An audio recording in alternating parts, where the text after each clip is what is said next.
লাগাতার যুদ্ধের জিগিরের মধ্যেই আরও বেপরোয়া বাংলাদেশ। মালদার বৈষ্ণবনগরে বর্ডার আউটপোস্টে বিএসএফকে কাঁটাতার দিতে বাধা বাংলাদেশের সীমান্তরক্ষী বাহিনীর।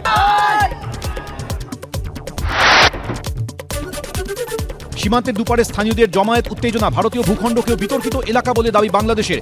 সংঘাতের মধ্যেই ফ্ল্যাগ মিটিং, চাপের মুখে পিছু হটল ঢাকা। জাল বার্থ সার্টিফিকেট দিয়ে আসল পাসপোর্ট, আরও গ্রেফতার। বর্ধমান সিঙ্গুরের পর খানাকুল থেকেও গ্রেফতারি বেড়ে 5।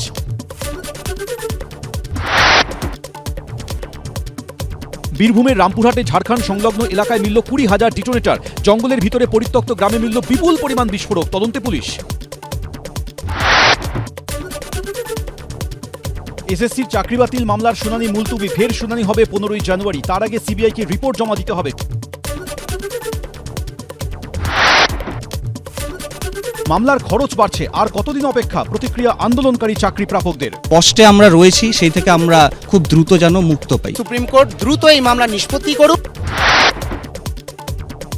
ভোরে ঘুম চোখে আতঙ্ক, নড়ে উঠল খাট আসবাবপত্র। প্রথম কম্পনের পর 4 ঘন্টায় 8টি আফটার শক। তিব্বতের বিস্তীর্ণ এলাকা ভেঙে চুরে ধ্বংসস্তূপ। দিল্লি ভোটের দিনক্ষণ ঘোষণা, আগামী 5ই ফেব্রুয়ারি এক দফায় ভোট রাজধানীতে। 3 দিন পরে 8 তারিখ ফল প্রকাশ।